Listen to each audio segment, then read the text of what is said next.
Grand Rising, everyone. Grand Rising. I'm so happy to see you here today at Centers for Spiritual Living, hosted by the Baha'i community. Thank you, Baha'is.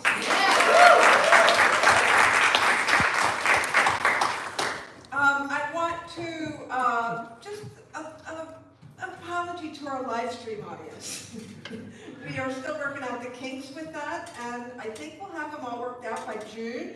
So hang in there. If you're listening to the talk online, put on some headphones or some earbuds because we're still getting the technology right in the center.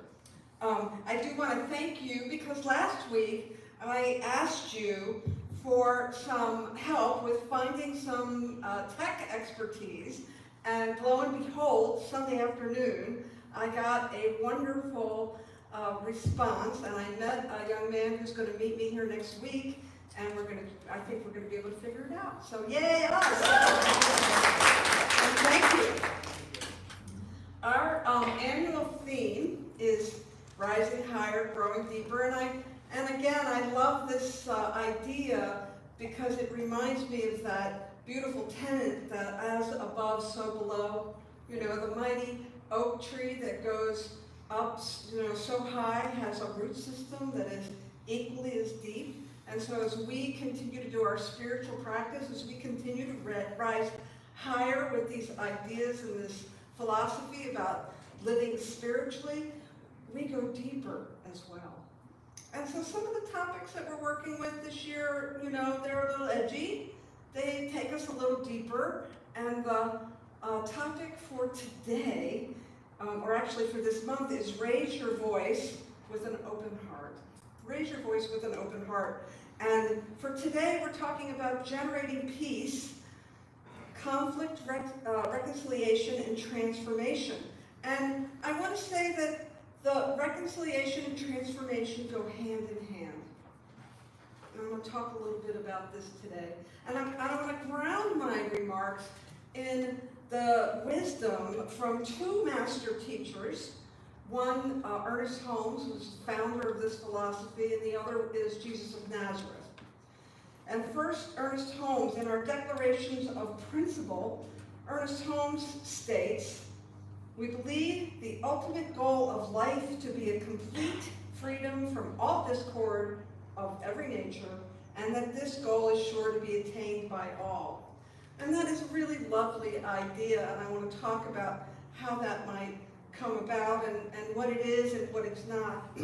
But the other piece of wisdom that I want to bring to you today is the recounting of the master teacher Jesus of Nazareth as recounted by Matthew, where he says, "Why do you see the speck that is in your brother's eye, but do not notice the log that is in your own? Or how can you say to your brother," I would say sibling, "how can you say to your sibling, 'Let me take the speck out of your eye,' when there is a log in your own eye?" And he gets a little strong here. He says, "You hypocrite, first take the log out of your own eye, and then you will see clearly to take the speck out of your sibling's eye." And what he's really talking about is this idea that we go within first. It sounds a little scolding-like, but really the meaning behind that is that we go within and we see what is ours to clear up before we try to clear up everything out here. I like to say that this path of spiritual growth and practice is very much an inside job. And when we try to clean up the world around us first, it's kind of like taking a hairbrush and trying to brush your hair in the mirror. You have to come first within and see what it is that needs to be cleared within yourself. And this philosophy and this teaching is all about transparency. In New Thought, we have this idea that the ultimate spiritual goal is not just survival, prosperity, or health, but wholeness. Coming to a place of knowing our completeness and having complete liberation from all forms of discord like fear, anxiety, conflict, hate, limitation, all of those are misalignments with our true nature. And when we become to understand this, we begin to lean into this idea of freedom is an inner harmony. It's an inner place that we go to where we have an unshakable connection with divine mind. And this freedom is not an escape. We don't like smooth it over. I don't know about you, but you have guests coming and you put everything in the closet or behind the couch so people can't see it. We're not talking about that kind of cleaning things up and being transparent. We're really talking about transformation here. And so when we experience discord, when we experience I like to think of it as being triggered. That's what happens to me at least. Something comes up, something doesn't feel right. I have a reaction to it. Sometimes my reaction is maybe a little overstated. You ever have the experience where you feel like you stub your toe, but it feels like a broken leg? Right? And so those are opportunities for us. They're invitations for us to go a little deeper. We're talking about this idea of going higher and growing deeper. Well, anytime we have this experience of conflict or discord, it's an invitation for us. The Course in Miracles talks about it as a call for love. Whenever we have those kinds of upheaval experiences, it's a call for love. And so as we kind of tease this out, it's important to recognize that as much as we bring light into our lives and our thinking and our behaviors, that light will cast the shadow at first. And so it's important to recognize the shadow that we cast, because within the shadow are the things that we need to look at, the things that we need to get clear about. And so when we look at this idea of generating peace, it is an inside job. It's not passive at all. It's an active process. It's activated spiritual consciousness. Think about it. Activated spiritual consciousness. When we can really begin to work co-creatively with our thoughts, our thinking, our beliefs, our old ideas, we are activating something within us which will help to transform the experiences that we have, so that we can be generators of peace, so that we can be that healing consciousness that is called forth in any situation, not just for the world around you, but for you as well. It's not an either or, it's a both and when we begin to do this work inside. For years, CSL communities, who's been around the CSL community for longer than 10 or 15 years? All right, so you're going to remember that for years, many of our communities, what was the song that we ended our gathering with? Let there be peace on earth. Let there be peace on earth, absolutely. And there's this beautiful line in there, let there be peace on earth and let it begin with me. And it's not just a platitude, it's a cosmic law. It's an idea that we can live into. It's an idea that we can hold for ourselves to know that peace starts right where we are, wherever we are, in whatever situation we're in. That true reconciliation is not just getting other people to agree with us or us acquiescing to someone else. True reconciliation is when we can let go of dualistic thinking and we can begin to hold this space of generosity and compassion for one another. And it changes things when you're in a conversation with somebody and you have a disagreement, when you can really hold them in compassion even though you don't agree with them. I had a spiritual teacher many years ago who early in my path taught me that we are more than just flesh and bones. We're more than this body and this brain and this heart that we walk around with, that there are energy bodies around us, and that when I'm having a disagreement with somebody, in the flesh, you and I might see things very differently, but I can step back, and in my mind, I can talk to the higher self of that person. I may not experience agreement or reconciliation on a human level, but I can experience it on a spiritual level and know that. And we begin to understand that the more we do spiritual practice. It's more of a feeling that we have it's than the actual experience that we might have in some of our relationships. And so when we move into this idea of true reconciliation, there are 3 different places where we do this reconciliation. We do it at an inner reconciliation, a relational reconciliation, and a spiritual reconciliation. And in the inner reconciliation, we're healing the fragmented thoughts of duality that we have within ourselves, the places in ourselves where we can't see past the situation.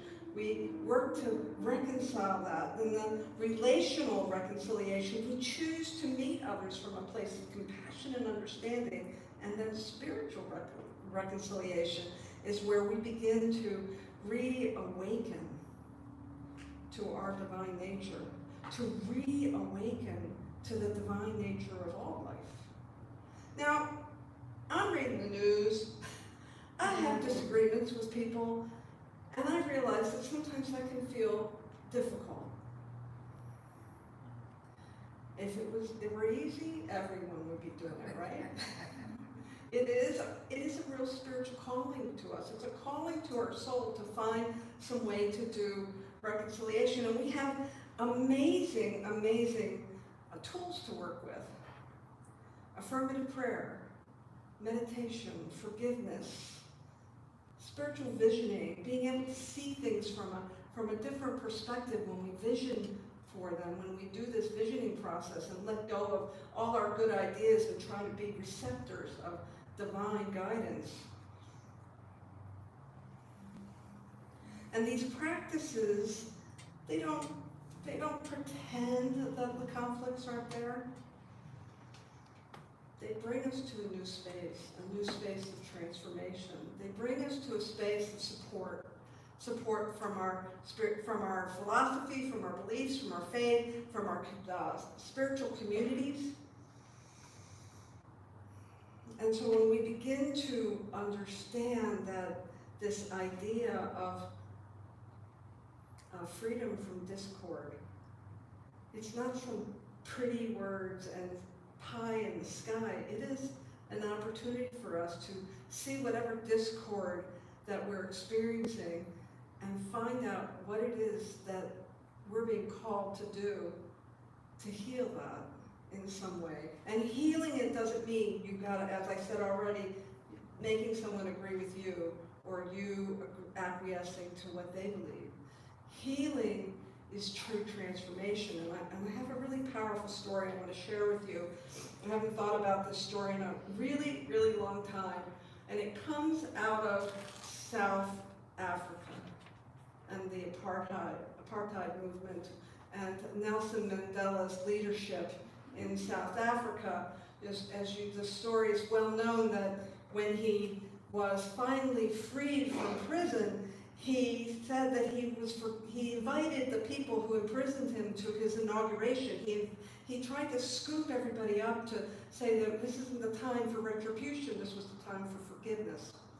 And so, with the help of Desmond Tutu and some other great hearts and minds, they created something called the Truth and Reconciliation Committee that worked to find reconciliation within a community that experienced horrific acts of violence and dehumanizing more than half of their population. And so in the post-apartheid South Africa, in the movement, victims of the apartheid era violence were invited to speak their truth, and perpetrators were invited to receive amnesty, but only if they were to fully confess to the crimes in public. Now, this is obviously a very tall order for that country to ask both the victims to come forward and to face their perpetrators. And in one hearing, there was an elderly black South African woman who stood in the courtroom with her perpetrator, who was a former officer of the apartheid regime, a white man by the name of Van den Broek, who confessed a series of horrifying crimes.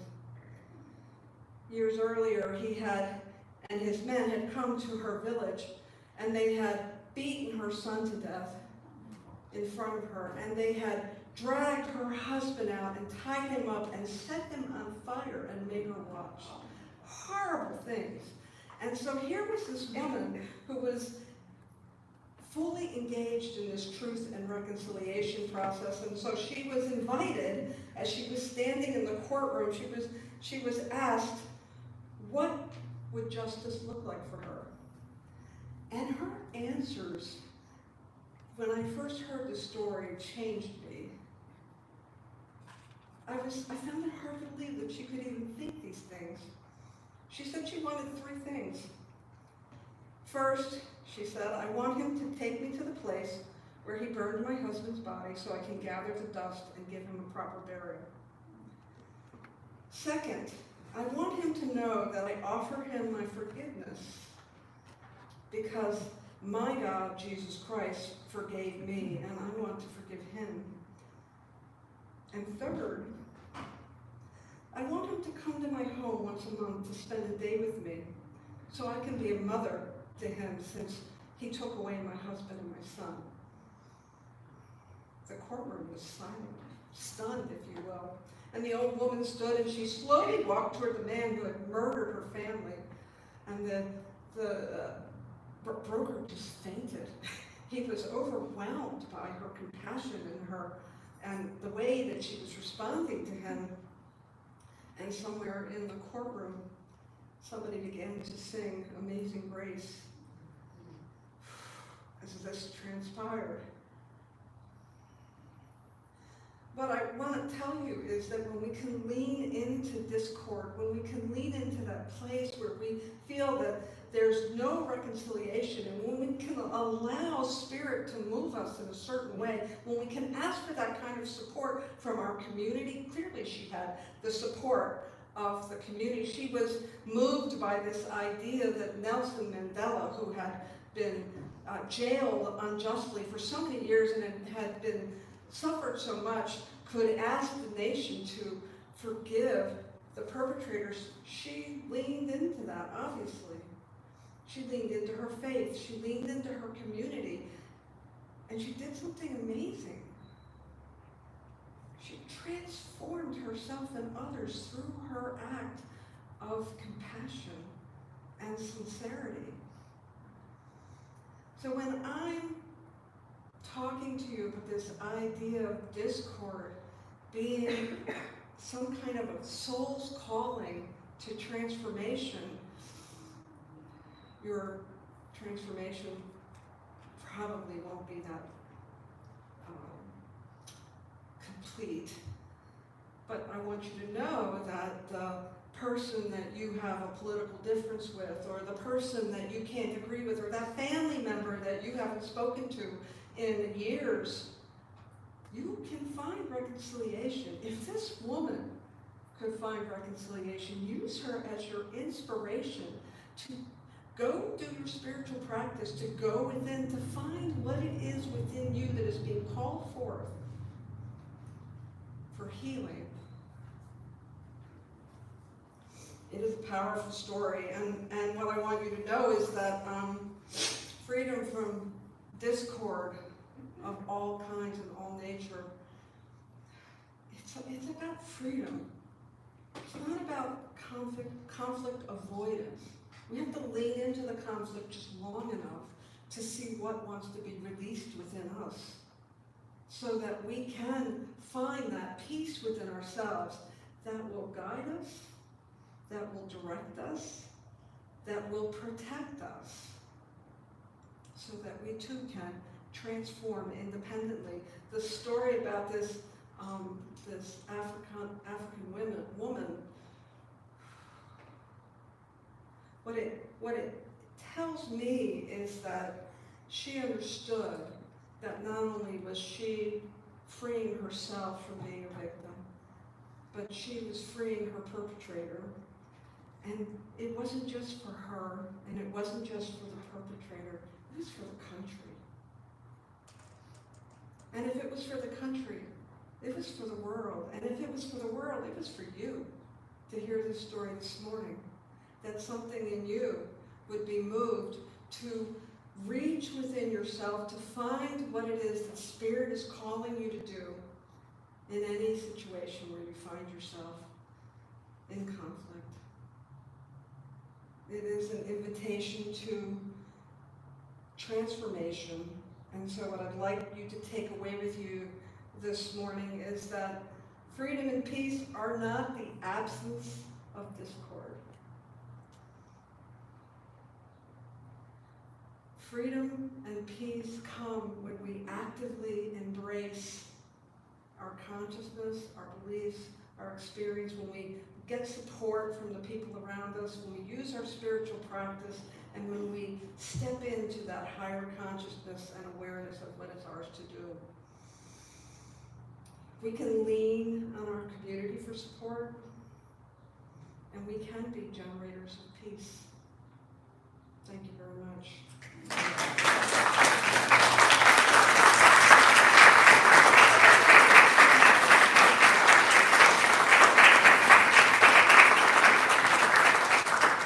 And if your heart is feeling a little open and you're feeling a little tender like I am just telling that story, lean into that place within yourself as I do this affirmative prayer. Allow yourself to feel the tenderness, for this is Spirit stirring within you. Know that the power and the presence of the one mind, that creative life force that is expressing itself by means of each one of us. When we get stirred up, when we have this opportunity to feel our heart open, we make space for newness, for a new idea, for a revelation, for inspiration.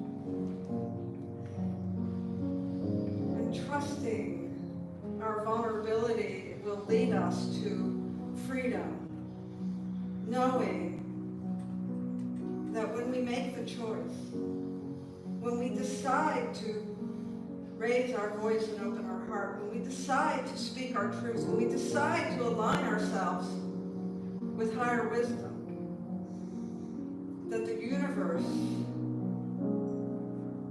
rushes up to meet us at the level of our choice, that we are always supported, and that support may come from a friend, a book, a four-legged, beautiful being that might want to help us open our hearts. It comes from that openness within ourselves. And so what I know for each one, that we are all guided, guarded, and directed, that our hearts are open, and that we are the healing presence the world needs. So we walk through this week staying open, staying available, and choosing peace.